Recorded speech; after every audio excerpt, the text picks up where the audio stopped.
आप सभी का स्वागत है। अभी मैं आप सभी को नीट यूजी 2025 काउंसलिंग के कंप्लीट प्रोसेस के बारे में समझाने वाला हूं। एकदम बेसिक लेवल से आप सभी को समझाने वाला हूं। अगर आप सभी को काउंसलिंग के बारे में कोई भी नॉलेज नहीं है, इस वीडियो को देखने के बाद बेसिक चीज आपका क्लियर हो जाएगा। और आने वाले जितने भी वीडियोज हैं आप सभी जरूर देखिएगा। सभी वीडियोज में आप सभी को सिखाऊंगा काउंसलिंग कैसे करते हैं, और आप सभी का जो भी रैंक आएगा बेस्ट टू बेस्ट कॉलेज कैसे आप सभी डिसाइड करेंगे, कैसे लिस्ट बनाएंगे, क्या प्रोसीजर है। आप सभी चैनल को जरूर सब्सक्राइब करें।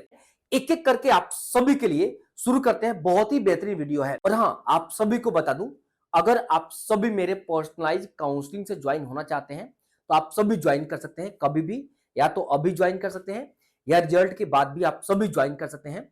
बहुत ही बेहतर तरीके से काउंसलिंग मैं खुद आपका कर दूंगा। एक बार मैं आप सभी को दिखा देता हूं। तो ये जो देख रहे हैं आप सभी कॉलेज का डिटेलिंग है। जैसे मेरा पर्सनल गाइडेंस काउंसलिंग को परचेज करते हैं, आप सभी जिस भी स्टेट से बिलोंग करते हैं, आपके स्टेट के सभी कॉलेज का इस तरीके से डिटेलिंग लिस्ट मिल जाएगा। एडवांटेज क्या है, डिसएडवांटेज क्या है, इसको पढ़ेंगे तो आपको समझ में आ जाएगा कि आपके लिए कॉलेज है नहीं। और भी जितने भी डेटा है वो सब मैं आप सभी को प्रोवाइड करूंगा। इसके साथ ही अगर आप सभी मेरे काउंसलिंग प्रोग्राम से ज्वाइन करना चाहते हैं तो ये तो बेसिक प्लान है। तो गवर्नमेंट एमबीबीएस बीडीएस के लिए कराना चाहते हैं तो ये आप सब परचेज कर लीजिएगा।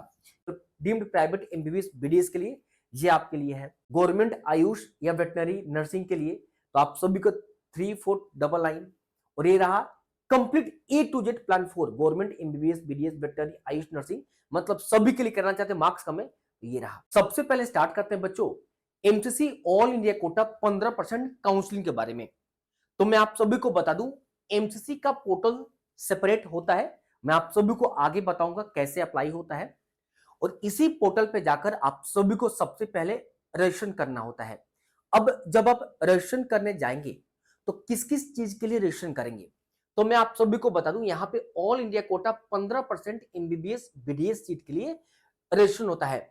हालांकि यहाँ पे एमबीबीएस बीडीएस और नर्सिंग के लिए भी होता है। नर्सिंग के कुछ कॉलेज के लिए भी यहाँ पे होता है। अब आप सभी पूछेंगे ऑल इंडिया कोटा 15% क्या होता है। देखो, इंडिया में जितने भी स्टेट्स हैं उन सभी स्टेट्स को मिलाकर जितने भी गवर्नमेंट एमबीबीएस सीट हो, या गवर्नमेंट बीडीएस सीट हो, या गवर्नमेंट आपका नर्सिंग का सीट हो, उन सभी सीट का 15% जो है वो काउंसलिंग करता है एमसीसी। ये मैं बात करूं गवर्नमेंट मेडिकल कॉलेज का, मतलब जीएमसी का, राइट। तो ये एमसीसी होता है। और रेस्ट जो 85% गवर्नमेंट मेडिकल कॉलेज जो बचा आपके स्टेट का, वो आपका स्टेट ऑथोरिटी से होता है। तो 15% के लिए यहां पे अप्लाई करना होता है। तो जितने भी स्टूडेंट्स को लगता है कि मेरा सिलेक्शन हो सकता है, यहां में काउंसलिंग में पार्टिसिपेट करना चाहिए, उन सभी ए टू जेड स्टूडेंट्स को एमसीसी के पोर्टल पे ये पार्टिसिपेट करना यानी रजिस्ट्रेशन करना अनिवार्य होता है। आगे चलते हैं रेस्ट पार्ट स्टेट कोटा से। अब यहाँ पे 100% एमबीबीएस बीडीएस का सीट जो है वो बीएचयू का इसी से होता है। मैं इसको मिटा देता हूं। अब कुछ स्टूडेंट्स ये कहेंगे कि भैया बीएचयू तो उत्तर प्रदेश में आता है, बनारस हिंदू यूनिवर्सिटी बनारस में यूपी में आता है, तो फिर इसका सभी के सभी सीट एमसीसी क्यों होता है। तो मैं आप सभी को बता दूं कि बनारस हिंदू यूनिवर्सिटी यानी बीएचयू जो है वो स्टेट ऑथोरिटी के अंदर नहीं आता है। यानी बीएचयू कॉलेज का जितने भी एमबीबीएस गवर्नमेंट का जो काउंसलिंग होगा वो बच्चों आपका एमसीसी पोर्टल पे ही होगा, स्टेट नहीं कराता है। 100% एमबीबीएस सीट जो है एम्स का वो आपका एमसीसी कराएगा। मतलब एम्स चाहे जिस भी स्टेट में हो, स्टेट के अंदर एम्स नहीं आता है। अगर एम्स के सभी सीट के लिए अप्लाई करना चाहते हैं तो एमसीसी पोर्टल पर जाकर आपको अप्लाई करना होता है। 100% जिपमर सीट यानी पौंडीचेरी और कराईकाली के लिए यहाँ पे आप सभी को अप्लाई करना होगा। एमयू ओपन और इंटरनल कोटा के लिए भी यहाँ पे अप्लाई करना होता है। डीम्ड यूनिवर्सिटी के लिए भी यहां से अप्लाई करना होता है। अगर आप सभी डीम्ड यूनिवर्सिटी के लिए अप्लाई करना चाहते हैं, स्टेट से नहीं होता है, एमसीसी होता है। तो बच्चे बोलेंगे भैया स्टेट में क्या, स्टेट में प्राइवेट मेडिकल कॉलेज के लिए आप स्टेट से अप्लाई कर सकते हैं, राइट। आगे भी हम इस पे बात करेंगे। 85% इंटरनल कोटा या domicile seat of DU IP university का आप सभी को यहाँ पे रजिस्ट्रेशन कुछ परसेंटेज के लिए करना होता है।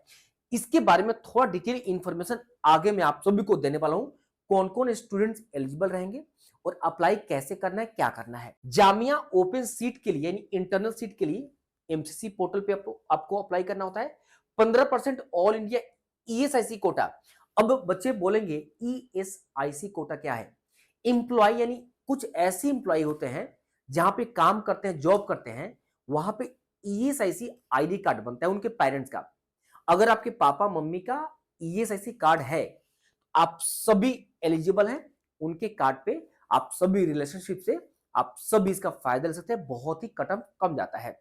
एएफएमसी की बात करूं तो आपको यहां पे रजिस्ट्रेशन करना होता है, लेकिन एएफएमसी पे सिर्फ यहां पे रजिस्ट्रेशन कराना होता है।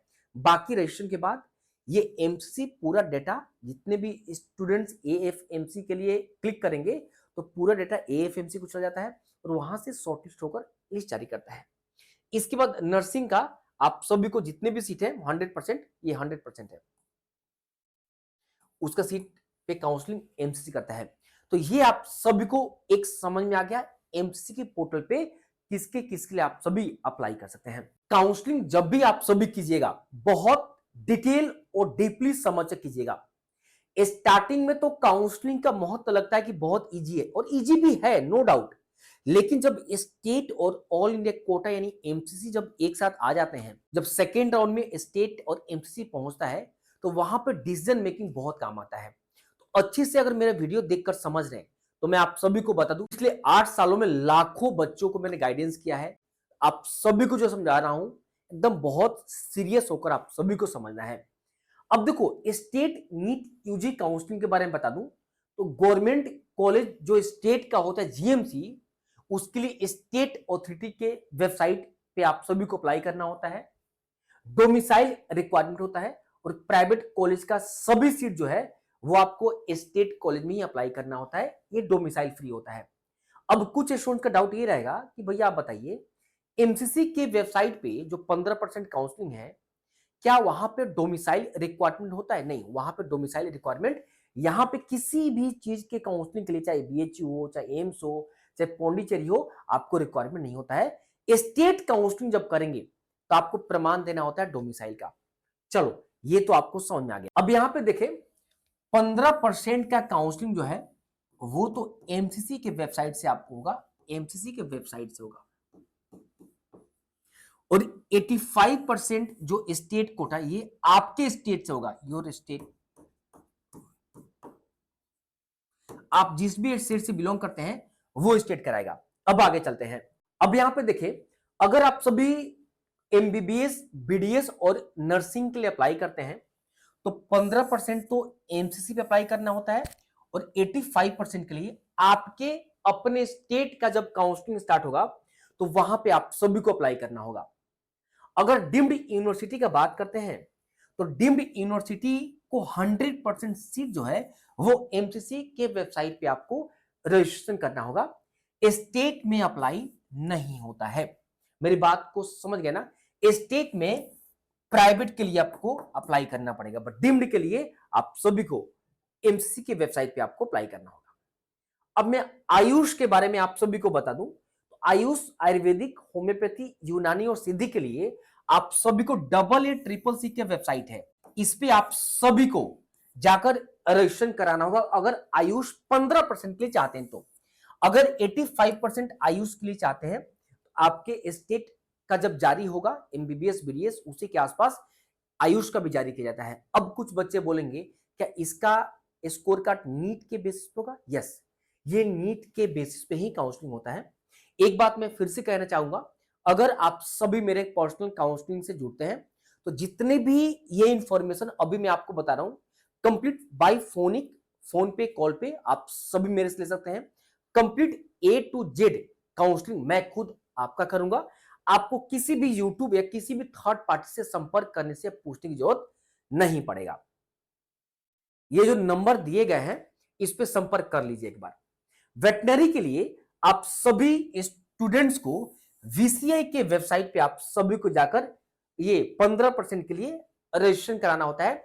इसका जब भी जारी किया जाएगा एमबीबीएस, बीडीएस, आयुष, वेटनरी का, मैं आप सभी को इंफॉर्मेशन जरूर दे दूंगा। और स्टेट के लिए 85% स्टेट के लिए आपके स्टेट पे, जैसे बिहार स्टेट है तो बिहार स्टेट पे वेटनरी का कॉलेज है, तो 85% के लिए बीसीएसई के वेबसाइट पे आपको करना होता है। अब मैं आप सभी को बता दूं, बहुत इंपॉर्टेंट है, ये आपको स्टेट नीट यूजी काउंसलिंग के बारे में इंफॉर्मेशन देता हूं। अगर गवर्नमेंट कॉलेज आपके स्टेट का है, 85% सीट के लिए एलिजिबल स्टूडेंट्स जिसके पास डोमिसाइल है तो वही है। जैसे मैं एग्जांपल दे दूं, अगर वेस्ट बंगाल स्टेट से बिलोंग करते हैं और चाहते हैं कि स्टेट के जितने भी कॉलेज हैं उसका फायदा लेना, आपको डोमिसाइल होना जरूरी है। डोमिसाइल ये बताता है कि आप सभी वेस्ट बंगाल स्टेट से बिलोंग करते हो, ना कि किसी दूसरे स्टेट से। अगर डोमिसाइल नहीं है तो आप फायदा नहीं ले सकते हैं। और यहां पे क्लियरली लिखा है कि डोमिसाइल रिक्वायरमेंट आपको पड़ता है। अगर प्राइवेट कॉलेज का बात करते हैं तो प्राइवेट में कोई भी डोमिसाइल रिक्वायरमेंट नहीं है, चाहे किसी भी स्टेट से बिलोंग करते हैं या आप अपने स्टेट के एलिजिबल है। मतलब एग्जांपल देकर मैं अगर आपको समझाऊं, अगर आप सभी यूपी से बिलोंग करते हैं, यूपी के जितने भी प्राइवेट मेडिकल कॉलेज हैं इनमें सभी स्टूडेंट्स एलिजिबल हैं, चाहे यूपी के स्टूडेंट्स हो, चाहे बिहार के हो, चाहे वेस्ट बंगाल के हो, चाहे तमिलनाडु का हो, चाहे राजस्थान का हो, चाहे दिल्ली का हो, चाहे झारखंड का हो, चाहे हरियाणा का हो, मतलब किसी भी स्टेट से बिलोंग करते हैं आप प्राइवेट के लिए एलिजिबल हैं। लेकिन गवर्नमेंट के लिए आप एलिजिबल नहीं है। गवर्नमेंट के लिए सिर्फ जिस स्टेट से बिलोंग करते हैं उसी स्टेट के डोमिसाइल अगर है तो आप सभी इसका फायदा ले सकते हैं। अगर एनआरआई कोटा का बात करें, अगर एनआरआई सर्टिफिकेट आपके पास है तो आप सभी प्राइवेट कॉलेज के लिए एलिजिबल आप सभी हैं। कुछ स्टेट के प्राइवेट मेडिकल कॉलेज जो है एनआरआई सीट अवेलेबल है, उस पे आप सभी काउंसलिंग कर सकते हैं। अब देखिए आप सभी प्राइवेट कॉलेज के बारे में बताता हूं, कौन सा स्टेट ओपन है और कौन सा स्टेट क्लोज है। ओपन और क्लोज के बारे में आप सभी को बता दूं, जो भी स्टेट में प्राइवेट मेडिकल कॉलेज अगर ओपन स्टेट है तो उन स्टेट के प्राइवेट मेडिकल कॉलेज के लिए उस स्टेट के या अदर किसी भी स्टेट के स्टूडेंट्स एलिजिबल हैं। तो यहां पे ओपन स्टेट में ये जितने भी नाम मैंने लिखे हैं ये सभी ओपन स्टेट में आते हैं। थोड़ा सा मैं ऊपर भी करता हूं, ये उत्तर प्रदेश, वेस्ट बंगाल, उत्तराखंड, त्रिपुरा, ये सब आप सभी नोट कर लीजिएगा। मतलब इन सभी स्टेट के जितने भी प्राइवेट मेडिकल कॉलेज हैं उन सभी प्राइवेट मेडिकल कॉलेज में चाहे किसी भी स्टेट से बिलोंग करते हैं एलिजिबल हैं। बट ये जो 5 स्टेट आप सभी देख रहे हैं, इन 5 स्टेट में सिर्फ इन्हीं स्टेट के स्टूडेंट्स इन प्राइवेट कॉलेज पे एलिजिबल हैं। अगर आप महाराष्ट्र से बिलोंग करते हैं तो महाराष्ट्र के जितने भी प्राइवेट मेडिकल कॉलेज हैं सिर्फ महाराष्ट्र स्टेट के स्टूडेंट्स ही एलिजिबल है, अदर स्टेट के स्टूडेंट यहाँ पे एलिजिबल नहीं है। ये बहुत डाउट रहता है, मैंने आप सभी के लिए बता दिया है। अब मैं एक बात आप सभी को बता दूं, देखो बच्चों, आपके काउंसलिंग प्रोसेस में कोई भी दिक्कत नहीं आने दूंगा। देखो मैं एक बात बता दूं, अभी जितने भी नए नए काउंसलिंग करने आए हैं, गाइडेंस करने आए हैं, इनको खुद नहीं पता कि बच्चों को गाइडेंस क्या करते हैं। जब काउंसलिंग शुरू होता है ये क्या करते हैं कि जब काउंसलिंग शुरू होता है और इनसे जुड़ते हो पर्सनल काउंसलिंग में, ये खुद कंफ्यूज रहते हैं और गूगल से सर्च करके, मेरा वीडियो देखकर, किसी अदर सोर्स का वीडियो देखकर आप सभी को गाइडेंस करते हैं। फिर ऐसे लोगों से मत जुड़ो। आपका रैंक अच्छा होने के बावजूद भी आपको अच्छे कॉलेज नहीं दिला पाएंगे और आपके किसी दोस्त का कम नंबर होते हुए अच्छा कॉलेज मिल जाएगा और आपको अच्छा रैंक होते हुए भी आपको अच्छा कॉलेज नहीं दिला पाएंगे। तो ध्यान से जो मैं आपको बता रहा हूं वो समझो। अभी ये देखिए, 85% internal quota domicile seat of DU, IPU, university, VFC. अब इसके बारे में डिटेल थोड़ा बता देता हूं, कौन कौन से एलिजिबल है कौन से नहीं है। तो सबसे पहले डीयू के बारे में आपको बता दूं, डीयू का मतलब दिल्ली यूनिवर्सिटी, इसको हम कहते हैं सेंट्रल यूनिवर्सिटी कहते हैं, और आईपीयू का मतलब होता है इंद्रप्रस्थ यूनिवर्सिटी। तो मैं आप सभी को बता दूं, आईपीयू का जो अंडर जो कॉलेज आते हैं उसका रजिस्ट्रेशन आप सभी को यहां पे करना होता है। इन दोनों में थोड़ा क्लैरिफिकेशन दे दूं, आईपीयू के लिए सिर्फ एलिजिबल हैं दिल्ली से अगर आप बिलोंग करते हैं या दिल्ली से अगर आप 11th-12th किए हैं तो आईपीयू के लिए आप एलिजिबल हैं। अब इसके अंदर कौन कौन से कॉलेज आते हैं वो मैं अभी बताता हूं। अगर आप दिल्ली के निवासी हैं, दिल्ली से 11th-12th किए हैं या क्लास 1 to लेकर 12th तक पढ़ाई किए हैं, आप इस पोर्टल पे आप रजिस्ट्रेशन करके आप जो भी कॉलेज है उसका फायदा ले सकते हैं। और डीयू के अंदर आते हैं 15% भी आते हैं और 85% भी आते हैं। ठीक है, अब इसको मैं एक बार समझाता हूं। मैं यहां पे थोड़ा कुछ आपको क्लियर करने वाला हूं बच्चों। अब देखो, अगर आप सभी दिल्ली के निवासी हैं या दिल्ली में 11-12 तक पढ़ाई किए हैं, तो मैं आप सभी को बता दूं, ये एमसीसी का पोर्टल है। यहां पे देख रहे हैं ना, ये एमसीसी का पोर्टल है। जब एमसीसी का काउंसलिंग बच्चों होता है, यहां पे लिखा है कि क्लास 12th और इक्विवेलेंट डिटेल, और स्कूल स्टेट यहां पे बॉक्स में आप सभी देख रहे हैं। इसको जब सिलेक्ट करेंगे, Jamia Millia Islamia new Delhi, NCT of Delhi, other than Jamia, Aligarh Muslim university Aligarh, और अदर। देखो, तो अदर स्टूडेंट्स सिलेक्ट कौन करते हैं?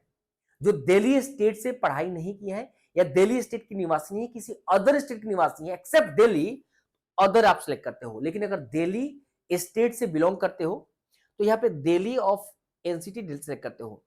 ये सिलेक्ट करते ही मैं आप सभी को बता दूं, यहां पे ऑप्शन आपको आईपीयू का भी मिल जाता है और यहां पे डीयू का भी ऑप्शन आपको मिल जाता है एक्स्ट्रा में।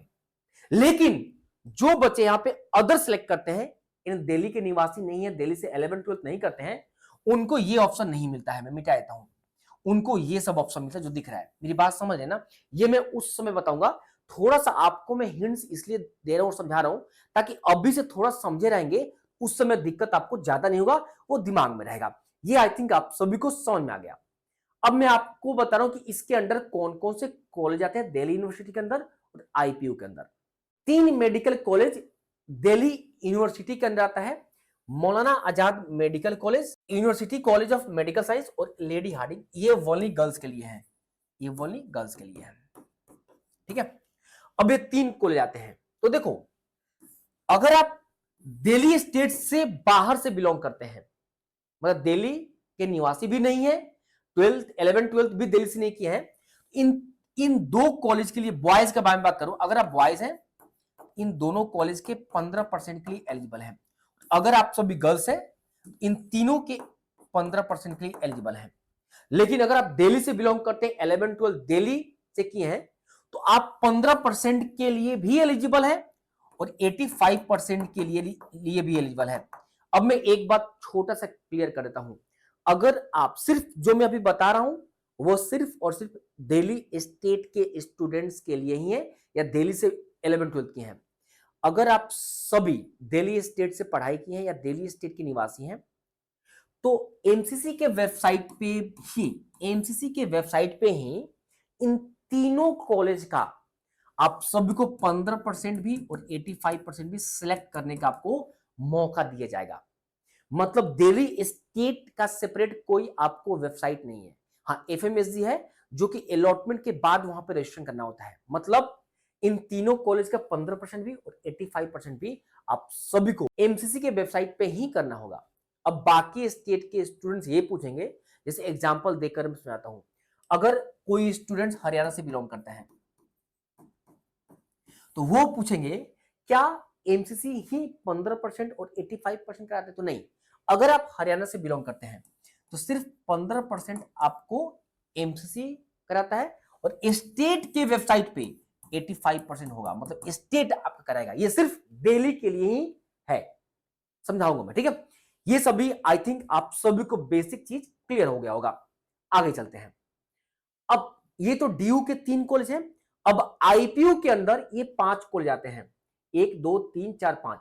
Varthaman Mahavir medical college and Safdarjung new Delhi, PGIMER doctor RML, Baba Saheb Ambedkar, NDMC और आर्मी कॉलेज। ये सिर्फ आर्मी का मैं बताऊं इस बारे में, ये 5 कॉलेज आईपीयू के अंदर आता है। अब इन 5 कॉलेज में से आउट ऑफ 5 कॉलेज, 2 कॉलेज ये जो देख रहे हैं, ये 2 कॉलेज का 15% आप सभी को, इसका 15% आप सभी को एमसीसी कराएगा और 85% भी एमसीसी कराएगा। ठीक है, 15% के लिए एलिजिबल सभी स्टेट के स्टूडेंट्स हैं और 85% के लिए एलिजिबल ओनली दिल्ली के स्टूडेंट्स और दिल्ली से पढ़ाई के स्टूडेंट्स के लिए है।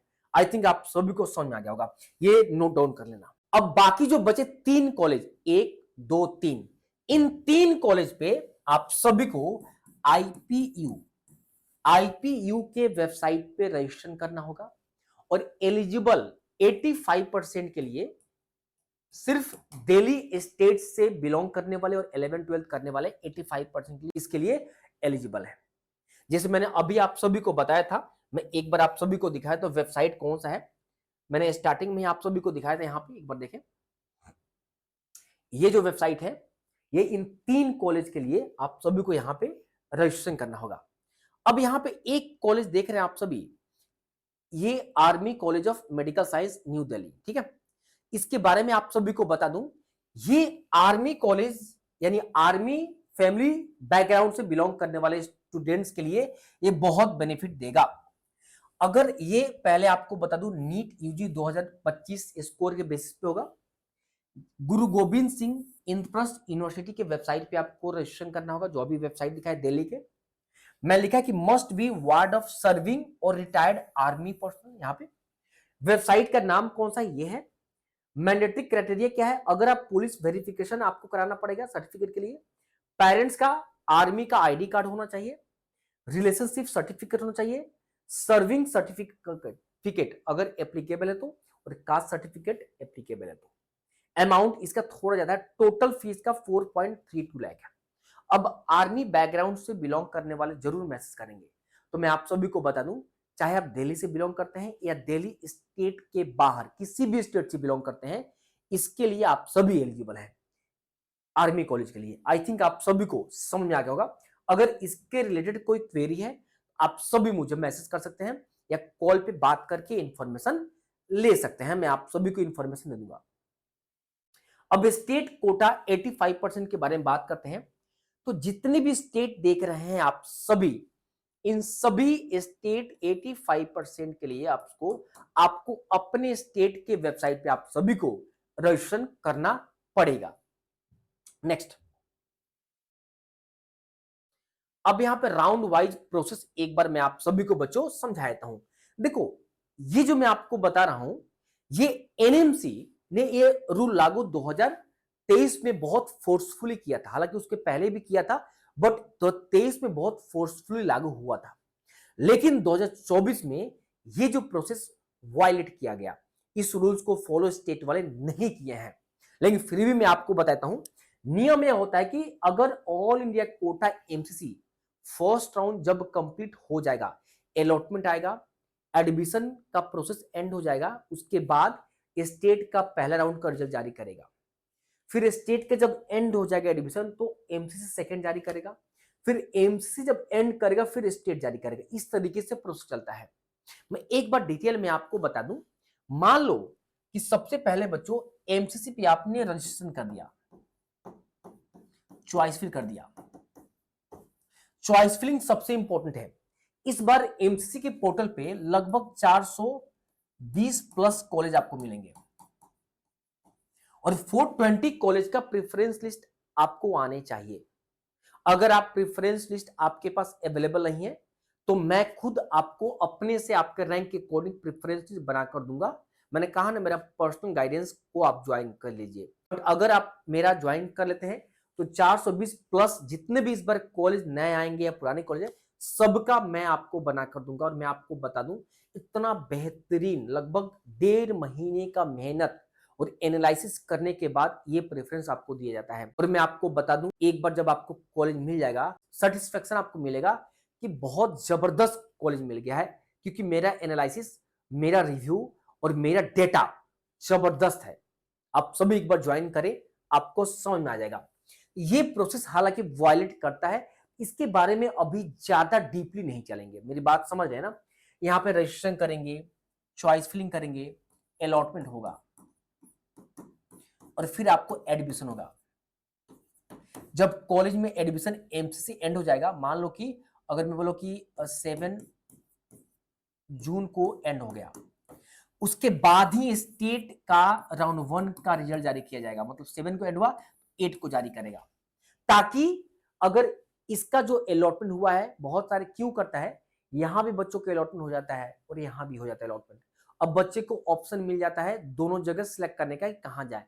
ठीक है, यहां तक तो कोई दिक्कत नहीं होता है।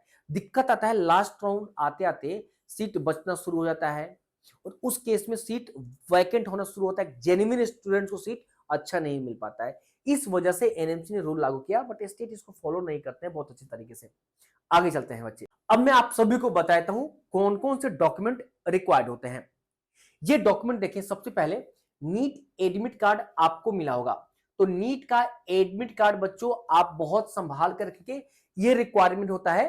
कई बार क्या होता है, एनटीए अपने वेबसाइट से एडमिट कार्ड डाउनलोड का ऑप्शन खत्म कर देता है, तो आप सभी डाउन ऑप्शन को जाकर अगर एडमिट कार्ड नहीं है तो डाउनलोड कर लीजिए।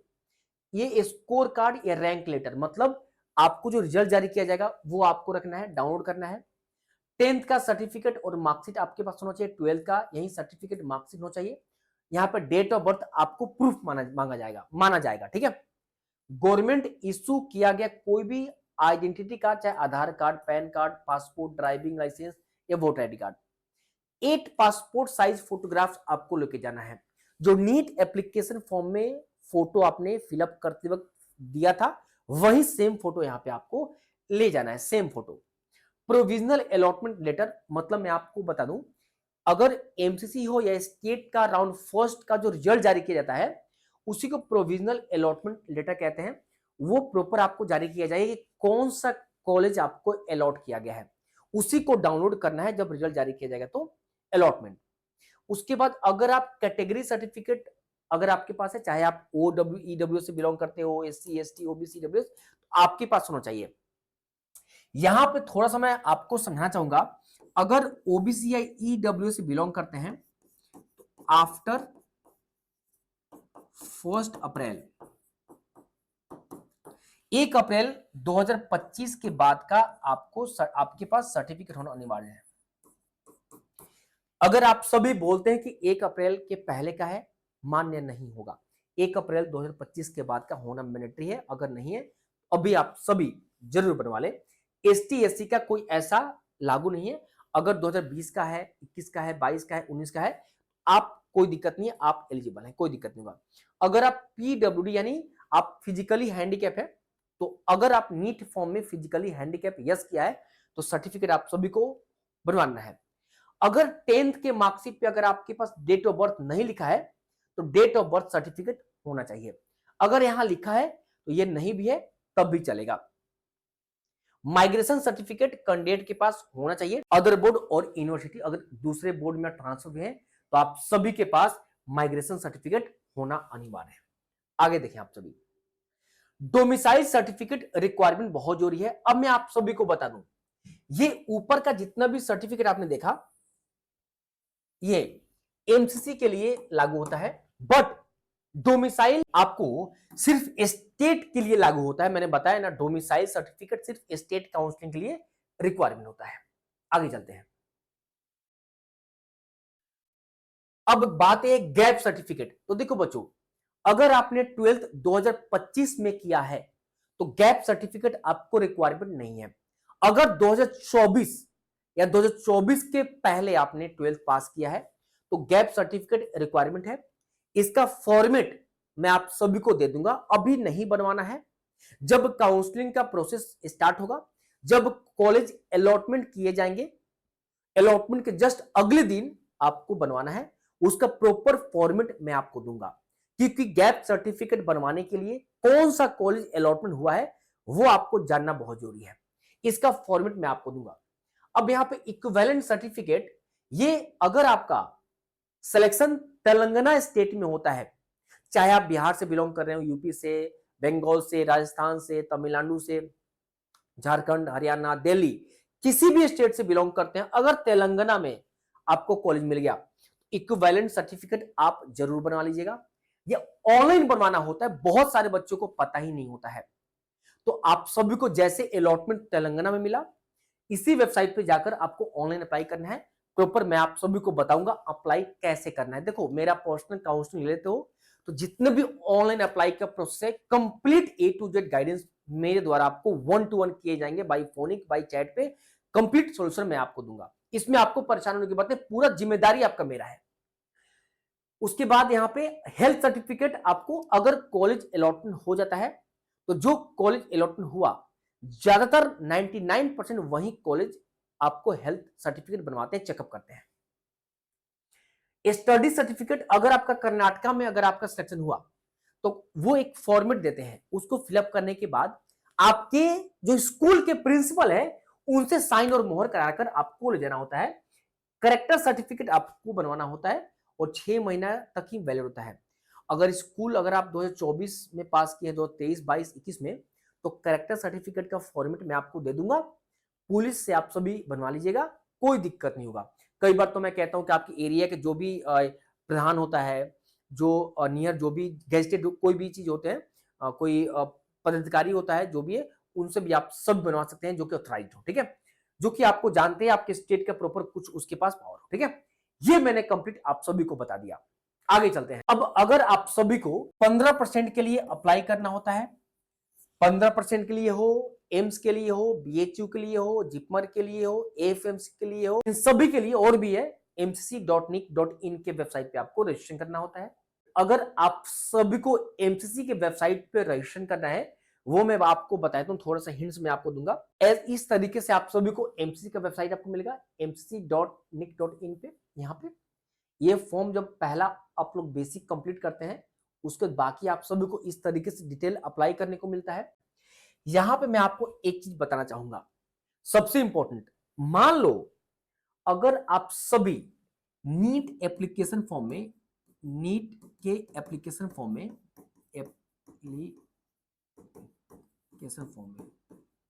अगर नीट के एप्लीकेशन फॉर्म में आपने ओबीसी सिलेक्ट किया हो, ओबीसी आपने सिलेक्ट कर लिया है, मेरी बात समझिएगा, तो आप सभी या तो यहां पे ओबीसी सिलेक्ट करेंगे, ऑटोमेटिक ओबीसी आ जाएगा, या आप जनरल में मूव कर सकते हैं।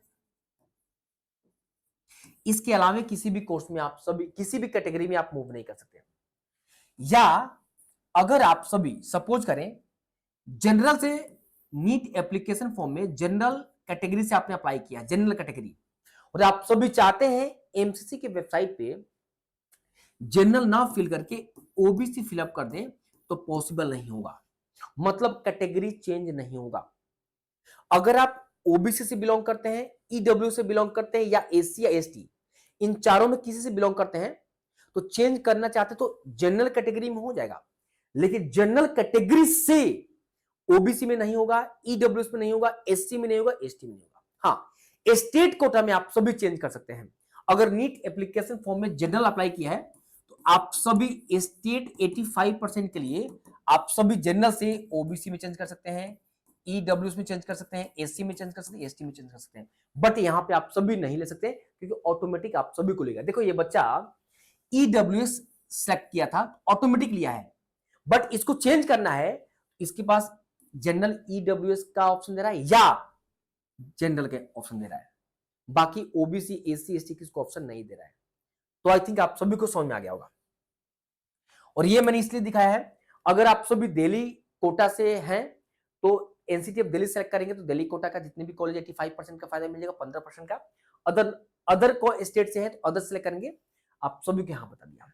और एक बात मैं हमेशा कहता हूं, जब एमसीसी का फॉर्म अप्लाई कीजिएगा, तो ये ऑल इंडिया कोटा 15% और एक ओपन सीट आता है। ओपन सीट में आ गया AIIMS, BHU, AMU, JIPMER, Jamia open, ये आता है। तो ये दो चीज आपको सिलेक्ट आंख बंद करके कर लेना है अगर गवर्नमेंट के लिए अप्लाई कर रहे हैं।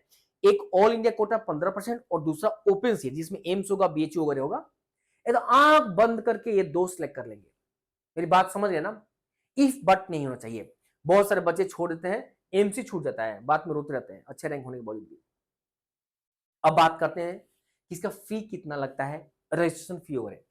तो मैं आपको बता दूं, प्रीवियस ईयर जो था वो नॉन रिफंडेबल रजिस्ट्रेशन फी 1000 यानी 1000 यूआर का लगा था अनरिजर्व कैटेगरी, और 500 लगा था एससी एसटी ओबीसी पीएच का।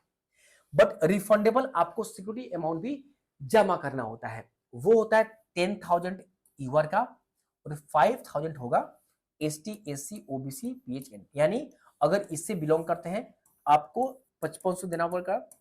आप सभी अगर जनरल से बिलोंग करते हैं तो आप सभी को 11,000 पेमेंट करना होगा। और ये जो देख रहे हैं ये गवर्नमेंट के लिए है, मेरी बात समझ है ना? यहाँ पे लिखा हुआ क्लियरली देखो यहाँ पे, ठीक है।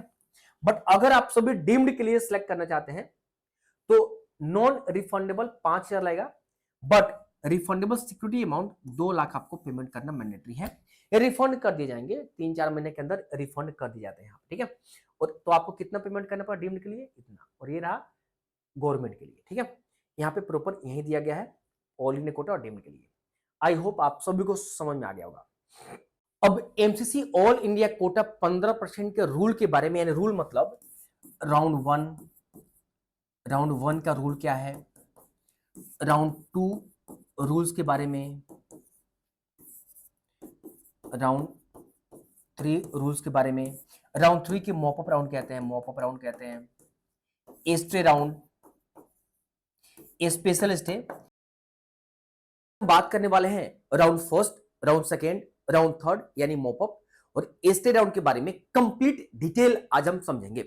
और इतना ही नहीं, 20 फ्रीक्वेंटली आस्क्ड क्वेश्चन जो कॉमन रहता है वो भी लेकर आया हूं, आपको समझाने वाला हूं। मैं हमेशा कहता हूं कि जब तक काउंसलिंग का एक एक प्रोसेस आप नहीं समझेंगे तब तक आपके रैंक के अकॉर्डिंग बेस्ट डिजर्विंग कॉलेज और बेस्ट डिसीजन आप सभी नहीं कर सकते हैं। शुरू करते हैं, आप सभी देखिएगा प्रेफरेंस कैसे चुनते हैं वो भी इस वीडियो में आप सभी को बताने वाला हूं।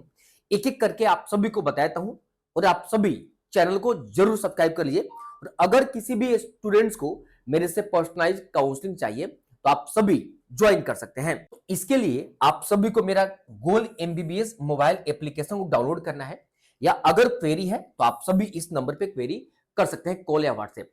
क्या क्या आप सभी को प्रोवाइड किया जाएगा कंप्लीट मैंने लिख दिया।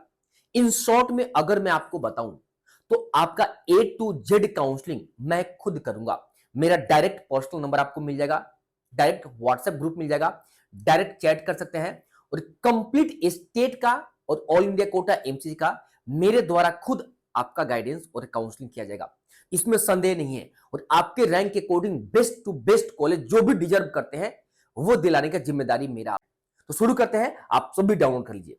सबसे पहले मैं आपको बता दूं, ये जो आज मैं आपको समझा रहा हूं ये एमसीसी ऑल इंडिया कोटा 15% का है, एम्स के लिए है, बीएचयू के लिए है, जिपमर के लिए है, डीम्ड के लिए है, नर्सिंग के लिए है वगैरह, इन सब के लिए है। स्टेट का इंडिविजुअली एक एक करके वीडियो बनाकर स्टेट का भी इसी तरीके से मैं आपको समझाऊंगा। आप सभी चैनल को सब्सक्राइब करें। तो शुरू करते हैं। सबसे पहले आप सभी को एमसीसी के पोर्टल पे आप सभी को रजिस्ट्रेशन करना होता है। यहाँ पे रजिस्ट्रेशन करना होता है। रजिस्ट्रेशन करने के बाद अपना कंप्लीट बेसिक डिटेल क्वालिफिकेशन वगैरह आपको देना होता है। उसके बाद आपको रजिस्ट्रेशन फी पेमेंट करना होता है। मैंने प्रीवियस वीडियो में बताया है कितना रजिस्ट्रेशन फी किस कैटेगरी का लगेगा। उसके बाद सिक्योरिटी अमाउंट आपको पेमेंट करना होता है। इसके बाद चॉइस फिलिंग करना, तो मैं आपको बता दूं हर राउंड के लिए, चाहे राउंड 1 हो, राउंड 2 है, राउंड 3 हो या राउंड सो ऑन स्टे हो, सभी के लिए चॉइस फिलिंग आपको मैंडेटरी है करना। अगर चॉइस फिलिंग नहीं करेंगे तो आपका कॉलेज अलॉटमेंट नहीं होगा। इसके बाद सीट अलॉटमेंट का प्रोसेस होता है। उसके बाद रिजल्ट पब्लिकेशन होता है और उसके बाद रिपोर्टिंग, यानी कॉलेज में आपको विजिट करके आपको प्रॉपर एडमिशन लेना पड़ता है। मैं एक एग्जांपल देकर आपको समझाता हूं। ये जो शेड्यूल देख रहे हो एमसीसी का, ये 2024 का है। आप सभी यहां पे देखो, यहां पे लिखा गया है कि ये सबसे पहले verification of tentative seat matrix, मतलब ये कॉलेज से खुद एमसीसी वेरीफाई करता है। ये काम हम लोग को नहीं, ये एमसीसी का है, यहां से शुरू होता है। तो रजिस्ट्रेशन पिछली बार 2024 में 14 टू 20 अगस्त तक दिया था, यानी समय काफी कम दिया था, बट सभी स्टूडेंट्स का रजिस्ट्रेशन हो जाता है। उसके बाद आप सभी को टाइम दिया गया था कि 3 बजे शाम तक, 20 तारीख को 20 अगस्त 3 बजे शाम तक आपको पेमेंट कर देना है। उसके बाद चॉइस फिलिंग और लॉकिंग का आपको समय दिया गया था, 20 तारीख तक की समय दिया गया था, बट रात के 11:55 तक समय दिया गया था। लॉकिंग जरूरी है, अगर एमसीसी में लॉगिन नहीं करते हैं तब ऑटोमेटिक लॉकिंग है, लेकिन स्टेट में लॉकिंग करना मैंडेटरी है। एक बार लॉक कर देते हैं उसमें चेंजिंग नहीं कर सकते हैं। इसके बाद ये processing of seat allotment MCC करता है प्रॉपर। तो 20 तारीख को खत्म हुआ, 21 और 22 को सीट अलॉटमेंट का प्रोसेस करेगा और रिजल्ट आप सभी को जारी कर देगा, 23 अगस्त को जारी कर देगा। उसके बाद आप सभी को, अब जब रिजल्ट जारी करता है तो पहले प्रोविजनल रिजल्ट जारी करता है, मतलब कि अगर किसी प्रकार का इशू, त्रुटि हो, गलती हो, सुधार करता है। अगर किसी कोई भी स्टूडेंट को ऑब्जेक्शन देना है तो पहले प्रोविजनल जारी करता है। उसके अगले दिन यानी 24 तारीख को ही आपको फाइनल रिजल्ट का एक पीडीएफ आ जाता है और फाइनल रिजल्ट का पीडीएफ आते ही 24 तारीख को ही आपको प्रॉपर अलॉटमेंट लेटर डाउनलोड करने का आपको ऑप्शन मिल जाता है एमसीसी के पोर्टल से। डाउनलोड करके अब 24 से 29 तारीख तक आप सभी कॉलेज में जाकर रिपोर्ट करो और ज्वाइन करो आप प्रॉपर, ठीक है। उसके बाद प्रॉपर अपना वेरिफिकेशन करेगा एमसीसी और डॉक्यूमेंट को शेयर करेगा, जो भी है, ठीक है। यहाँ पे अब मैं आप सभी को एमसीसी राउंड 1, 2, 3 एसटी का कंप्लीट डिटेल इंफॉर्मेशन आपको समझाने वाला हूं, इसको ध्यान से समझिएगा आप सभी। तो जैसे सबसे पहले आप सभी रजिस्ट्रेशन कर देते हैं, तो आप सभी चॉइस फिल करते हैं। चॉइस फिलिंग करने के बाद आपका जब रिजल्ट पब्लिश होता है तो दो ऑप्शन होंगे, या तो आपको सीट अलॉट होंगे या आपको सीट अलॉट नहीं होंगे। तो अगर आपको एमसीसी राउंड 1 में अगर सीट अलॉट नहीं होता है तो डायरेक्ट आप सभी राउंड 2 के लिए एलिजिबल हो जाते हैं, एलिजिबल रह जाते हैं, ठीक है। अब कुछ स्टूडेंट्स पूछेंगे हमने राउंड 1 में रजिस्ट्रेशन कर दिया है, हमें सीट नहीं मिला है, तो क्या राउंड 2 में फिर से रजिस्ट्रेशन करना होगा? नहीं, राउंड 2 में आप सभी को डायरेक्ट लॉगिन करके चॉइस फिल करना मैंडेटरी है, चॉइस फिल करना है। अभी राउंड 2 के बारे में आएंगे, तो चॉइस फिल सिर्फ करना है। अब बात करते हैं जिन स्टूडेंट्स को कॉलेज अलॉट हो गया, उनके पास भी दो ऑप्शन रहते हैं। तो अगर सीट अलॉट हो गया, अगर कॉलेज से संतुष्ट है, खुश है, आप सभी कॉलेज में जाकर रिपोर्ट करो, पूरा डॉक्यूमेंट ले जाकर आप सभी कॉलेज में रिपोर्ट करो, या आप सभी रिपोर्टिंग मत करो। अगर आप सभी रिपोर्टिंग नहीं करते हैं तो माना जाएगा फ्री एग्जिट। फ्री एग्जिट का मतलब यह होता है सिक्योरिटी अमाउंट आपका जब्त नहीं होगा, यानी सेकेंड राउंड के लिए आप एलिजिबल हैं। सेम यही कंडीशन, मतलब सेकेंड राउंड में आपको फिर से रजिस्ट्रेशन करने की जरूरत नहीं है, सिर्फ चॉइस फिल करना है, कोई पेमेंट करने की भी जरूरत नहीं है, क्योंकि फ्री एग्जिट है। फ्री एग्जिट का मतलब बिना सिक्योरिटी मनी जब्त कराए कॉलेज को आप छोड़ सकते हैं और सेकेंड राउंड में आप सभी जा सकते हैं। अब बात करते हैं जो स्टूडेंट्स रिपोर्ट करते हैं और एडमिशन ले लेते हैं, उनके पास भी दो ऑप्शन रहते हैं। थोड़ा सा बहुत ज्यादा अंदर जाकर मैं समझा रहा हूं, इतना नहीं समझ में आएगा तो फिर अच्छे से काउंसलिंग नहीं कर पाएंगे आप। तो एक तो अगर मान लो किसी को एम्स दिल्ली मिल गया, एम्स दिल्ली, एम्स दिल्ली अगर किसी को मिल गया, तो वो तो बच्चा एम्स दिल्ली के ऊपर क्या ही एक्सपेक्ट कर सकता है, तो वो अपना काउंसलिंग को एंड कर सकता है और जो राउंड 1 में जो कॉलेज मिला है अब उसी में कंटिन्यू पढ़ाई करेगा। या अगर कोई स्टूडेंट को लगता है कि उसके स्टेट का बेस्ट कॉलेज या उसका सपना था कि यही कॉलेज पर्टिकुलर मिले, उसको मिल गया, अब चाहता है कि नहीं अब तो मुझे राउंड 2 में नहीं जाना है, मैं खुश हूं कॉलेज से, मुझे यही कॉलेज चाहिए, तो कुछ नहीं करना, जाकर कंप्लीट आप सभी एडमिशन ले लो, अपग्रेड मत करना, अपग्रेड मत करना, एडमिशन लो और काउंसलिंग खत्म करो। कई बार क्या होता है समझना, स्टूडेंट्स एडमिशन ले लिए और जाकर यहां पे क्या किए कि वो अपग्रेड कर दिए, लेकिन जब अपग्रेड किए तो उनको रियलाइज होता है नहीं नहीं नहीं, मुझे अपग्रेड नहीं करना चाहिए था, मुझे एमसीसी राउंड 1 में जो कॉलेज मिला है उसी में रहना चाहिए था। तो कोई दिक्कत नहीं है, आप सभी चॉइस फिलिंग मत करना, चॉइस फिलिंग नहीं करोगे, जो कॉलेज आपका था वही कॉलेज आपका रहेगा। चलो ये हो गया।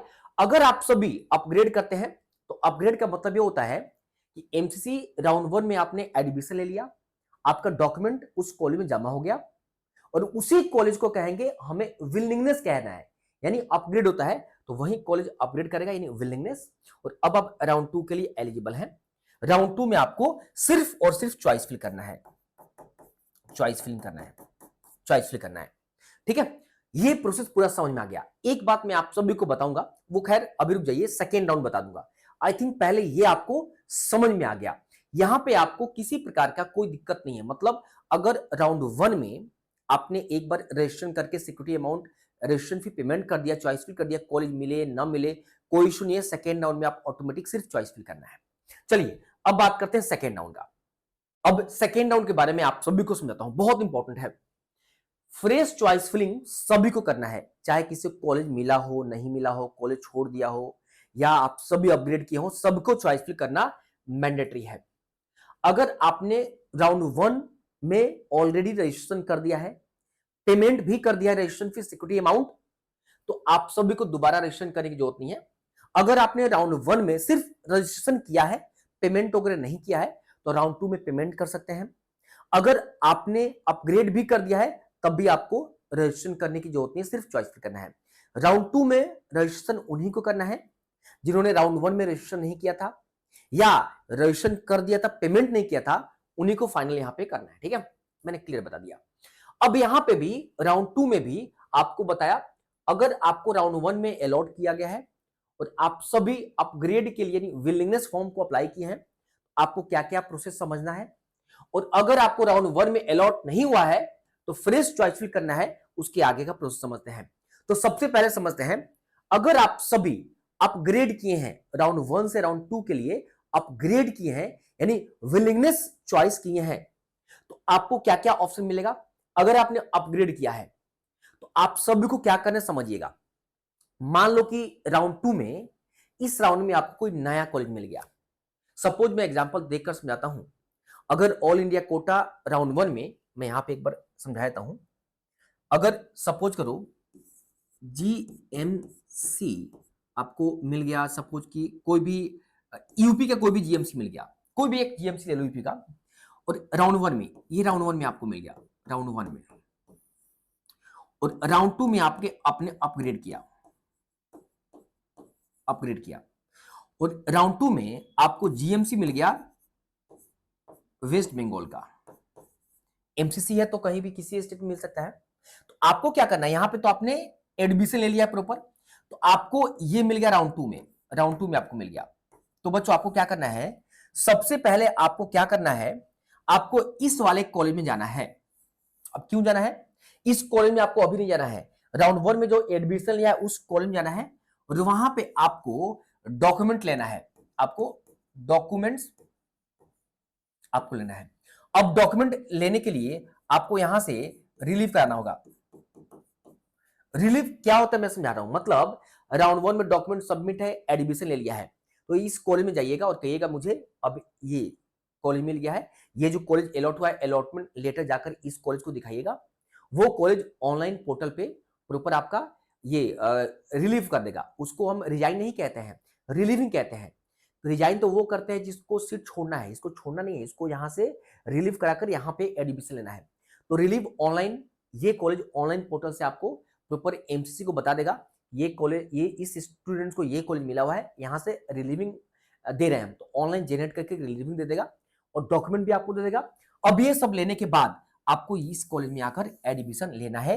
ये प्रोसेस अगर राउंड 3 में भी होता है तो राउंड 3 में भी सेम प्रोसेस करना होगा। अगर राउंड 3 में अपग्रेड करते हैं तो पहले अगर राउंड 3 में कोई कॉलेज मिल जाता है, इस कॉलेज में जाकर राउंड 2 वाले कॉलेज में जाकर जहां एडमिशन लिया है, डॉक्यूमेंट है, रिलीविंग कराकर तब राउंड 3 में जाना है।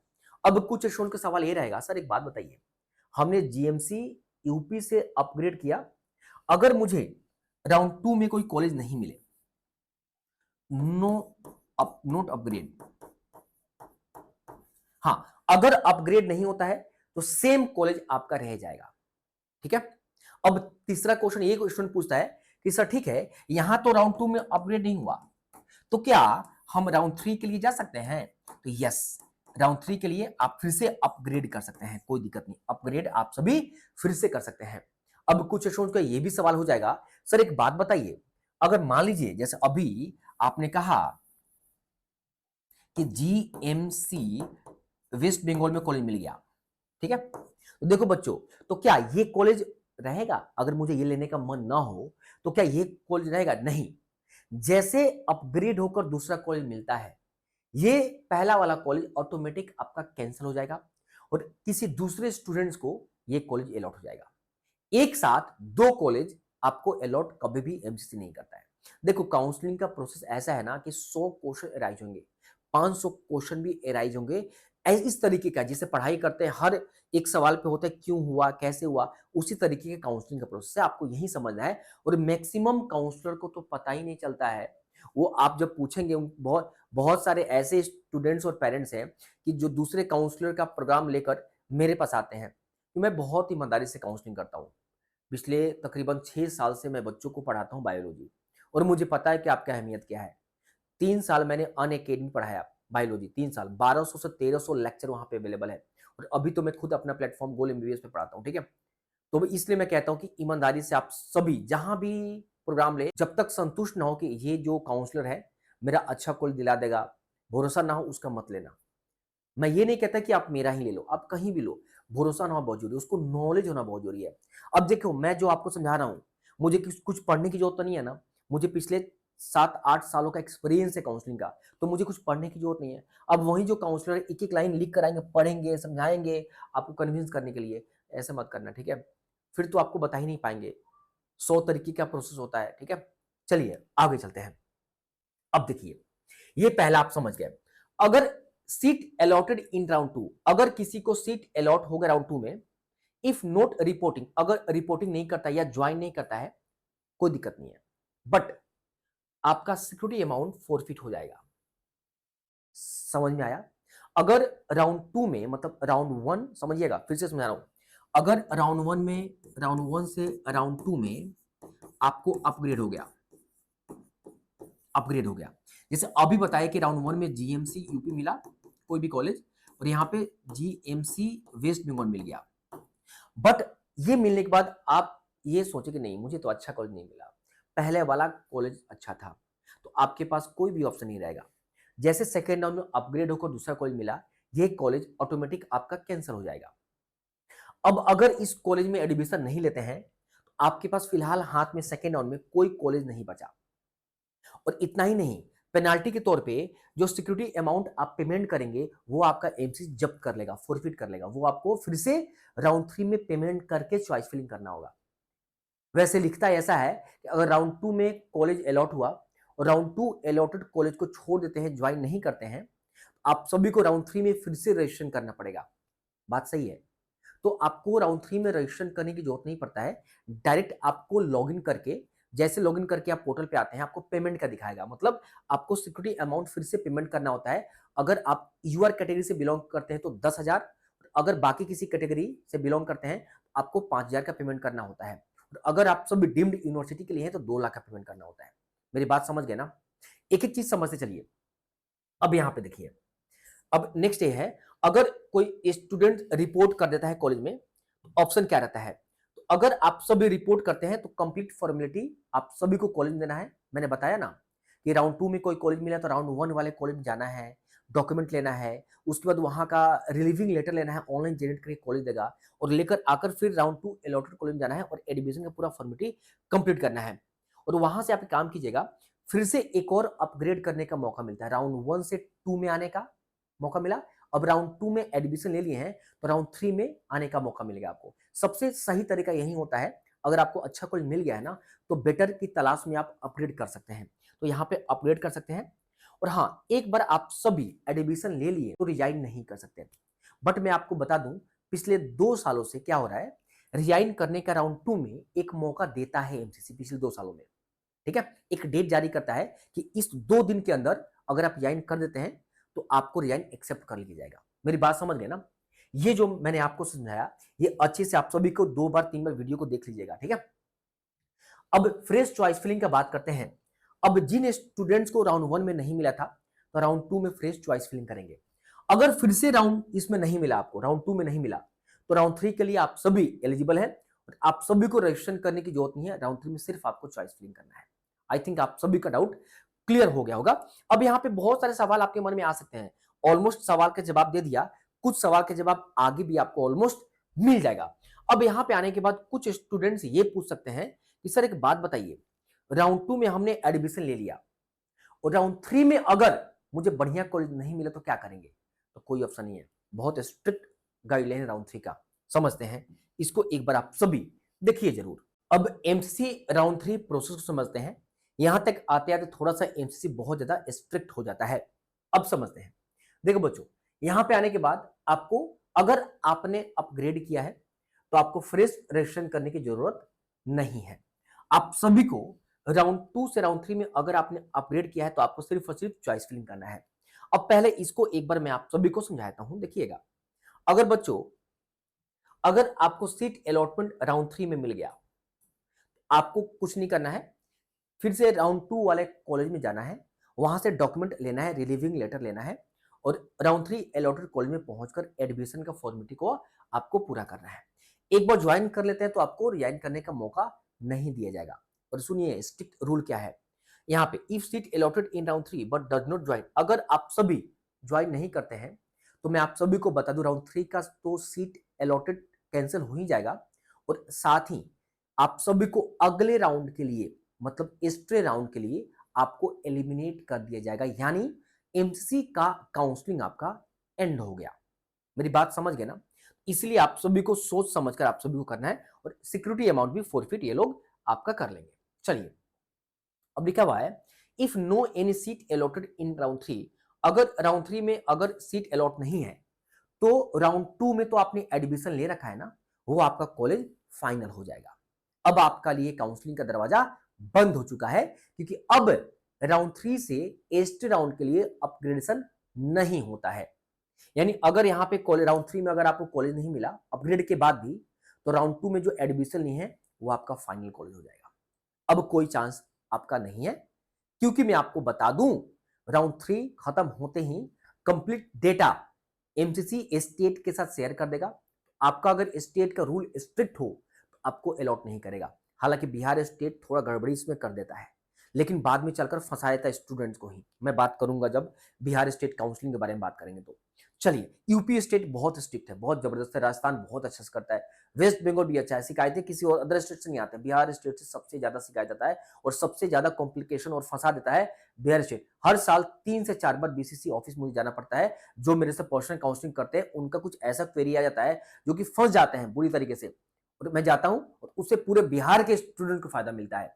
मैं पिछली बार 2 बार डेट चेंज कराया हूं जाकर एमसीसी ऑफिस में जाकर। हालांकि मेरे को वहां पे अब सब जान गए हैं, ठीक है, तो मेरी बात को बहुत वैल्यू करते हैं, बहुत ज्यादा रिस्पेक्ट करते हैं, तो समझते हैं कि ये जो बता रहा है ये सही कह रहा है, और फिर उसके बारे में अपना टीम से डिस्कस करके जो मैं कह रहता हूं उस चीज को प्रोसीड कर देता है, ठीक है, क्योंकि मैं सही कहता हूं। ठीक है, चलो, अब यहां पे मैं आप सभी को बताता हूं नेक्स्ट। अब देखो, अगर अगर अब यहां पे अगर राउंड 2 में आपने ज्वाइन नहीं किया, तो मैंने कहा ना कि सिक्योरिटी अमाउंट के पेमेंट करके आपको चॉइस फिल करके आपको राउंड 3 में पार्टिसिपेट करना है। तो अगर आप सभी को सेम वही है कि अगर आप सभी को कोई कॉलेज मिल जाता है तो ये प्रोसेस, अगर कोई कॉलेज मिलता है ज्वाइन नहीं करते तो क्या होगा। बट एक क्वेश्चन आता है if no any seat allotted, मतलब राउंड 1 में सीट अलॉट नहीं हुआ, राउंड 2 में सीट अलॉट हुआ, आपने छोड़ दिया, अब राउंड 3 में पार्टिसिपेट किए हैं, अब यहां भी सीट अलॉट नहीं हुआ, आप सभी एस्ट्रे राउंड के लिए एलिजिबल है। सेम केस यहां भी आपको आता है, अगर राउंड 1 में अलॉट नहीं हुआ है, राउंड 2 में अलॉट नहीं हुआ है, राउंड 3 में भी अलॉट नहीं हुआ, तो एस्ट्रे राउंड के लिए वेट कीजिए। सिर्फ एस्ट्रे में आपको चॉइस फिलिंग करना है। अगर राउंड 1 में अलॉट नहीं हुआ, राउंड 2 में अलॉट हो गया, तो आप सभी को एडमिशन लेने के बाद आप सभी अपग्रेड करें, तो ये प्रोसेस चलेगा। ये कंप्लीट आप सभी को बता दिया। यहां पे एक बार आप सभी अच्छे से देख लीजिएगा। तो ओवरऑल अगर राउंड 3 को समराइज करूं, तो राउंड 3 में अगर आपको कॉलेज अलॉट होता है तो आपको एडमिशन लेना ही पड़ेगा। अगर नहीं लेते हैं तो एमसीसी का काउंसलिंग आपका एंड हो जाएगा। अब कुछ स्टूडेंट के मन में डाउट ये रहेगा कि सर एक बात बताइए, स्टेट का काउंसलिंग में तो पार्टिसिपेट कर सकते हैं ना? हाँ, स्टेट के काउंसलिंग में पार्टिसिपेट कर सकते हैं। एमसीसी और स्टेट में कोई ऐसा को रिलेशन नहीं है। अब कुछ स्टूडेंट के माइंड में ये भी चलेगा कि सर एक बात बता दीजिए, बहुत सारे क्वेश्चन एराइज हो जाएंगे। अब कुछ ये कहेंगे कि सर अगर राउंड 3 में कॉलेज मिल गया, अगर एडमिशन ले लिए, तो क्या स्टेट में हम पार्टिसिपेट कर सकते हैं? क्योंकि एमसीसी राउंड 3 के बाद स्टेट राउंड 3 होगा, तो नहीं ले सकते हैं। हो सकता है कि स्टेट आपका अलाउ कर दे, लेकिन अलाउ करने के बाद भी आप पार्टिसिपेट नहीं कर सकते, क्योंकि डॉक्यूमेंट तो जमा आपका यहां पे रह जाएगा, डॉक्यूमेंट आपको वापस देगा ही नहीं कॉलेज। अब कुछ स्टूडेंट्स ये कहेंगे कि अगर जो स्टेट बॉन्ड फ्री है उसका क्या? नहीं, बॉन्ड फ्री जो बात आप कर रहे हैं ना, तो बॉन्ड फ्री काउंसलिंग के ड्यूरेशन में अप्लाई नहीं होता है। अगर मान लीजिए कोई स्टूडेंट्स 2024 में एडमिशन लिया हो और इस बार बीडीएस में मान लीजिए एडमिशन लिया हो 2024 बॉन्ड फ्री स्टेट में, चाहे बिहार हो या कोई भी स्टेट हो, और 2024 में एमबीबीएस मिल रहा हो, हाँ इतना होगा कि वहां से डॉक्यूमेंट आप ले सकते हैं बिना किसी पेनल्टी, बिना किसी पैसे दिए इस बार एडमिशन ले सकते हैं। मेरी बात समझ गए ना? ये चीजें आप सभी को अच्छे से समझ में आनी चाहिए। अब एस्टे राउंड में 2 ही हैं। अगर कॉलेज अलॉट होता है तो आपको एडमिशन लेना पड़ेगा। अगर आप इसमें एडमिशन नहीं लेते हैं, अलॉटमेंट के बाद छोड़ देते हैं, तो आपको काउंसलिंग के लिए 1 साल के लिए डिबार कर दिया जाएगा। मतलब अगर 2025 में एस्टे राउंड में कॉलेज अलॉट हो गया और सीट ज्वाइन नहीं करते हैं, तो 2026 काउंसलिंग से आपको बाहर कर दिया जाएगा। यानी अब 2027 में ही आप पार्टिसिपेट कर सकते हैं, 1 साल के लिए बाहर कर दिया जाएगा। ठीक है, यहां पे क्लियर मैंने लिख दिया है, तो आपके पास कोई ऑप्शन नहीं बनता है। देखो यहां पे कोई ऑप्शन ही नहीं है यहाँ पे। राउंड 1 में बहुत ज्यादा ऑप्शन था, राउंड 2 में थोड़ा कम हुआ, राउंड 3 में और भी कम, और राउंड इस 3 में तो ऑप्शन है ही नहीं आपके पास। तो आई थिंक आप सभी को ये पूरा डिटेल समझ में आ गया होगा जो मैंने आप सभी को बताया। इसके बाद भी कोई भी डाउट अगर आपको लगता है तो मैं आपको इतना ही कहूंगा, ये मेरा इंक्वायरी नंबर है 8409563621 पे संपर्क कर सकते हैं। अभी रुकिए, 20 फ्रिक्वेंटली आस्क्ड क्वेश्चन भी तो बाकी है, ठीक है। या मेरा गोल एमबीबीएस मोबाइल एप्लीकेशन को डाउनलोड कर लीजिए, ये मोबाइल ऐप को डाउनलोड करिए, मोबाइल एप्लीकेशन को लिंक दे रखा है, वहां पे आप मेरा पर्सनल गाइडेंस का कोर्स परचेज कर सकते हैं। मैं आपको बता दूं, अगर गवर्नमेंट एमबीबीएस का आप सभी चाहते हैं कि मेरे से काउंसलिंग कराएं तो वहां पे अवेलेबल है। गवर्नमेंट एमबीबीएस बीडीएस का 4999 है, ठीक है। डीम्ड का 10,000 है, यानी 9999। बेसिक प्लान में आपको मेरे से बात करने का फैसिलिटी नहीं मिलेगा, जितना डेटा है वो मैं आपको दूंगा। एक बात मैं आपको बता दूं, हालांकि हर वीडियो में आपको बताया हूं, ये जो आप सभी एक कॉलेज का देख रहे हैं 26 नंबर कॉलेज हरदोई, इस तरीके से पूरा डेटा मैंने बनाया है कि call establishment, hospital bed, MBBS, academic, इस कॉलेज के nodal centre, principal, dean, email, सबका नंबर दे रखा है। हॉस्टल फर्स्ट ईयर में अवेलेबल है नहीं, हर स्टेट में बहुत सारे कॉलेज है जहां पे फर्स्ट ईयर में हॉस्टल अवेलेबल नहीं है, 6 महीने बाद मिलता है, साल भर बाद मिलता है। कितना फी है, airport distance, railway station, PG available है नहीं, बॉन्ड, सब क्या एडवांटेज है क्या डिसएडवांटेज यहाँ पे देखोगे तो आपको समझ में आ जाएगा। इस कॉलेज का, ये हरदोई का कॉलेज है, autonomous medical college, state medical college Hardoi, देखो क्या क्या डेमेरिट है। बच्चे बताते हैं कि 10 किलोमीटर हॉस्पिटल और आपका ये कॉलेज का डिस्टेंस है, मार्केट भी 10 किलोमीटर है, तो बहुत सारे प्रॉब्लम आते हैं। स्टूडेंट से प्रॉपर रिव्यू मैंने लिया, patient flow, satisfaction, payment, admission के दौरान पेमेंट कैसे करेंगे, लोकेलिटी, वेबसाइट, तो इस तरीके से सभी स्टेट के, जिस भी स्टेट से बिलोंग करते हैं, तो आपके स्टेट के सभी कॉलेज का डेटा मैं दूंगा। ऐसे इंडिया में कोई भी काउंसलर नहीं दूंगा, सिर्फ मैं देता हूं। मैंने बहुत मेहनत किया पिछले कुछ महीने में आप सभी के लिए, तो ज्वाइन जरूर कीजिएगा। अब आगे चलते हैं। तो सबसे पहले बता दूं, जब एमसीसी के पोर्टल पे रजिस्ट्रेशन करेंगे तो मोबाइल नंबर, ईमेल आईडी वहीं देंगे जो नीट एप्लीकेशन फॉर्म में फिलअप करते आपने दिया था।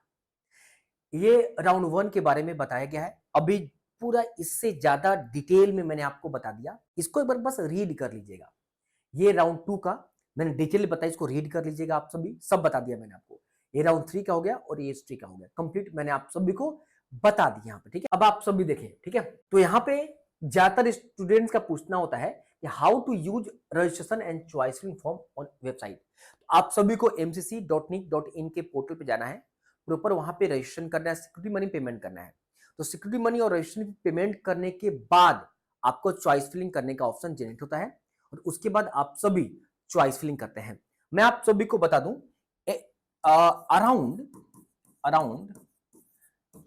420 प्लस कॉलेज का प्रेफरेंस आपको इस बार मिलेगा चॉइस फिल करने का। तो मैं आप सभी को बता दूं, ये जो 420 कॉलेज प्लस इस बार मिलेगा, ठीक है, उसका एक एक कॉलेज का डिटेलिंग जब तक आप नहीं करेंगे, नहीं जाने रहेंगे, आपको बेस्ट टू बेस्ट प्रेफरेंस नहीं बना पाएंगे। मुझे 1.5 से 2 महीने लग गए 2024 तक, जितने भी कॉलेज थे 1.5 से 2 महीने लग गए मुझे प्रेफरेंस बनाने में, क्योंकि बहुत सारी चीजों को ध्यान में रखते हुए करना होता है।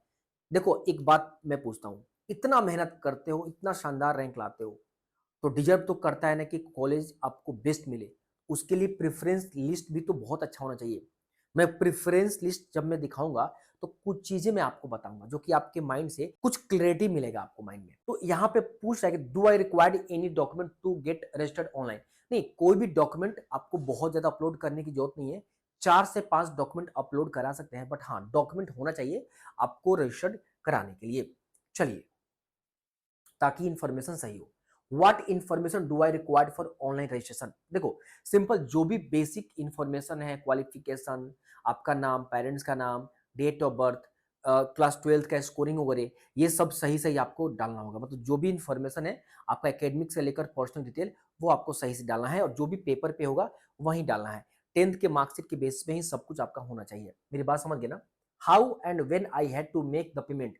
तो जैसे बेसिक रजिस्ट्रेशन आप कर लेते हैं, आपको प्रॉपर रजिस्ट्रेशन फी भी और सिक्योरिटी अमाउंट दोनों पेमेंट करना होता है। ये पेमेंट के बाद ही चॉइस फिलिंग करने का ऑप्शन ओपन होता है। अब नेक्स्ट 5th नंबर क्वेश्चन है, is there any restriction for filling of number of child. मैं समझ गया, मैं आपको बता रहा हूं, कोई भी रिस्ट्रिक्शंस नहीं होता है।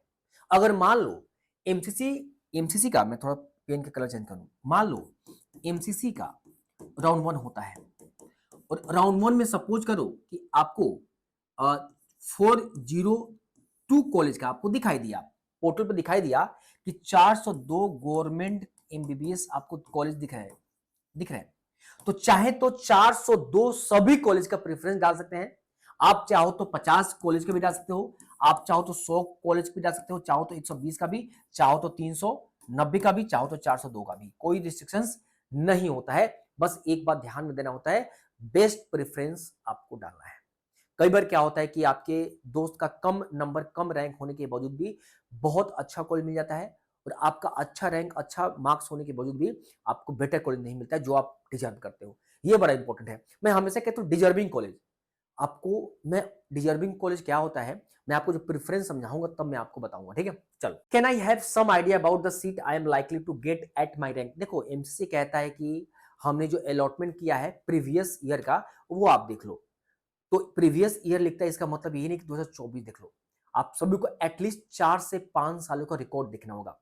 तो मैं आपको सजेस्ट करूंगा कि अगर खुद से आप काउंसलिंग कर रहे हैं तो 2020, 21, 22, 23, 24 एटलीस्ट 5 सालों का देखेंगे तो ज्यादा क्लियरिटी आपको मिलेगा।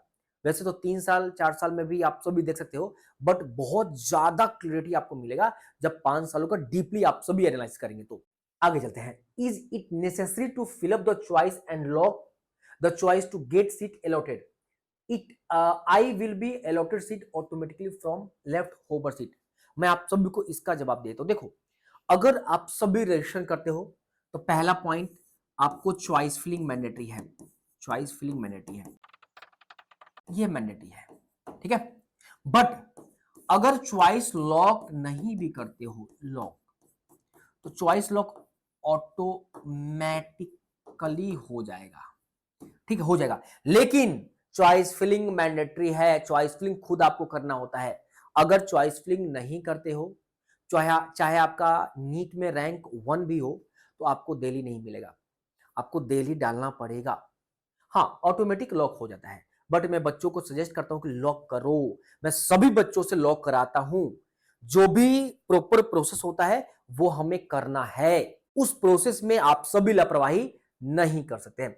आगे देखते हैं। If you do not registered and fill in choice during registration period, you will not be allotted any seat. बात सही है। अगर मान लो आपने रजिस्ट्रेशन कर दिया और पेमेंट और सिक्योरिटी अमाउंट पेमेंट नहीं किया, तो आपको चॉइस फिलिंग का ऑप्शन मिलेगा ही नहीं। रजिस्ट्रेशन भी कर दिया, पेमेंट, सिक्योरिटी अमाउंट वगैरह सब कर दिया और चॉइस फिलिंग नहीं किया, कॉलेज आपके अलॉट नहीं होगा। मेरी बात आप आई थिंक समझ गए होंगे। आगे चलते हैं। Is it necessary to join allotted medical college of round 1 to get chance to participate in round 2?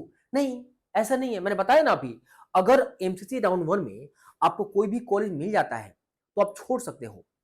MCC round 1 आपके लिए फ्री एग्जिट है, मतलब फ्री में एग्जिट कर सकते हैं, आपका सिक्योरिटी अमाउंट जब्त नहीं किया जाएगा।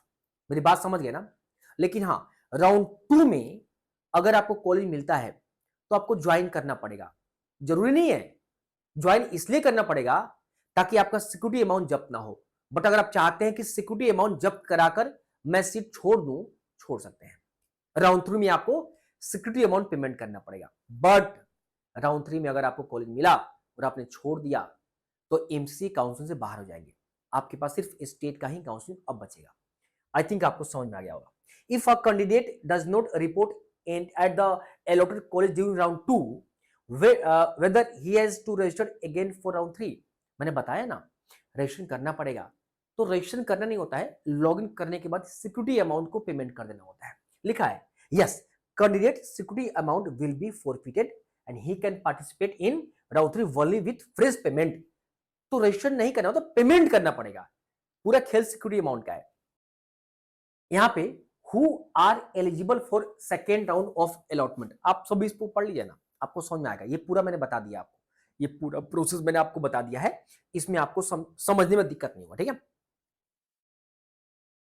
Who are not eligible for second round of allotment, देखो वैसे तो एलिजिबल सभी हैं, लेकिन अगर आप डॉक्यूमेंट गलत तरीके से प्रस्तुत करते हैं, उस केस में आप बाहर कर दिए जाओगे। या आपने रजिस्टर ही नहीं किया है, चॉइस फिलिंग ही नहीं किया है, तो फिर वही दिक्कत है। तो रजिस्ट्रेशन करना मैंडेटरी है, ठीक है।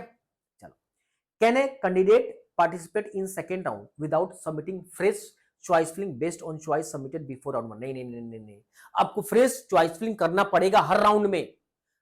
अगर आप चॉइस फिलिंग कर दिए हो, ठीक है, नहीं किए हो तो आपको सीट नहीं मिलेगा, चाहे वो स्टेट का हो चाहे ऑल इंडिया कोटा, हर राउंड में आपको करना पड़ेगा। After I join second round of counselling of all India quota में ज्वाइन हो गए या डीम्ड में या सेंट्रल या AIIMS JIPMER nursing, can I leave और रिजाइन? देखो, वैसे सेकेंड राउंड में तो कहता है कि नहीं, यहाँ पे लिखा भी है once you join second round you are allowed willingness to upgrade for round 2, you decide to join and then resign, you shall forfeit your seat number. यहाँ पे लिखा तो अच्छा चीज लिखा, चेंजिंग किया है। मैंने कहा था ना कि राउंड 2 में आप एडमिशन लेकर, वैसे तो जब चार्ट बनेगा ना तो उसमें लिखेगा कि आप रिजाइन नहीं कर सकते, बट पिछले 2 सालों में ये रिजाइन करने का 2 दिन का समय देता है, आप रिजाइन कर सकते हो, कोई दिक्कत नहीं है। सिक्योरिटी अमाउंट आपका फॉरफिट होगा। Next, who are eligible for round 3 of allotment, ये भी मैंने आपको बता दिया है, एक बार बस इसको रीड कर लीजिएगा। हु आर नॉट एलिजिबल, वही चीज है, अगर आपका डॉक्यूमेंट गलत तरीके से प्रस्तुत किया है या आपने रजिस्ट्रेशन नहीं किया तो आप ये एलिजिबल नहीं है। After joining third round of counselling, वही सेम वही, अगर ज्वाइन करते हैं तो क्या सीट को लीव कर सकते हैं? सीट को तो लीव कर सकते हैं, कोई दिक्कत नहीं है, बट वही है, एमसीसी अपने काउंसलिंग से आपको बाहर कर देगा। मेरी बात समझ रहे हैं ना? हाँ, स्टेट का काउंसलिंग आपके लिए रहेगा, वही लिखा है once you join third round seat you will not be allowed to vacant, मतलब अगर ज्वाइन कर लेते हैं तब तो आप सीट नहीं छोड़ सकते हैं। रिजाइन का ऑप्शन राउंड 3 में 1 घंटे के लिए भी नहीं देता है।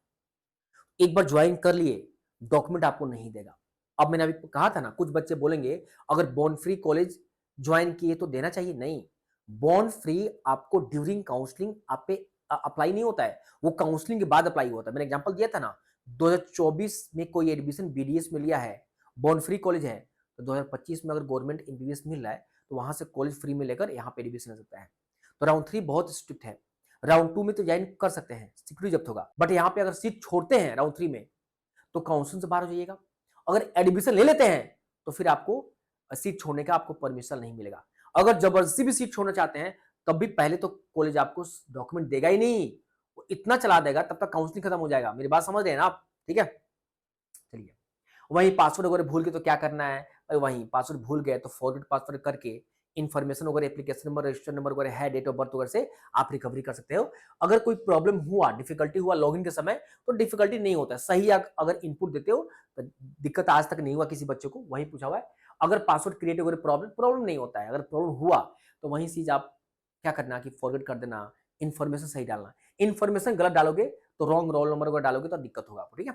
Can I modify my choice during the period of, अब देखो मॉडिफाई का मतलब हुआ, हाँ, अगर आप चॉइस फिल कर दिए, मान लो 402 कॉलेज, अगर एग्जांपल दे रहा हूं, ऑप्शन दिया, अगर 390 कॉलेज का प्रेफरेंस आपने दे दिया तो मॉडिफाई कर सकते हो, कॉलेज को रिमूव भी कर सकते हो, कॉलेज को ऐड भी कर सकते हो, अनटिल चॉइस लॉकिंग, मतलब चॉइस लॉक कर दिए तो मॉडिफाई नहीं कर सकते, चॉइस लॉक नहीं किए उसमें चाहो तो हटा भी सकते हो और कॉलेज जोड़ भी सकते हो, कोई दिक्कत नहीं है। How can I get print out, वही है, चॉइस लॉक जैसे करते हो, प्रिंट का ऑप्शन आता है, प्रिंट कर लेना, कोई दिक्कत नहीं है। If I opt to participate in second third round of counselling whether my allotted seat और previous round will be cancel, देखो मैंने कहा ना, अगर जैसे राउंड 1 में, सपोज मैं एग्जांपल दे रहा हूं, यहाँ पे थोड़ा सुपर कर दूं, सपोज करो यहाँ पे राउंड 1 में आपको कॉलेज अलॉट हो गया, तो आपने अपग्रेड कर दिया।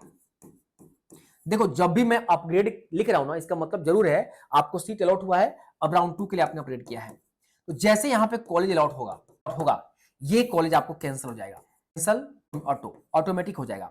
तो अब आपके लिए ये कॉलेज है, तो इस कॉलेज में जाकर डॉक्यूमेंट और रिलीविंग लो और यहाँ पे एडमिशन लो। जैसे यहाँ पे भी आप अपग्रेड करते हो, अपग्रेड यहाँ पे अलॉट होता है, ये ऑटोमेटिक कैंसिल हो जाएगा, यहाँ पे आपको अब एडमिशन लेना पड़ेगा। अब कुछ बच्चे बोलेंगे कि सर राउंड 3 में, ये राउंड 3 है, राउंड 3 में कॉलेज मिलने के बाद अगर खुश नहीं है, संतुष्ट नहीं है, तो क्या इस कॉलेज को छोड़ सकते हो?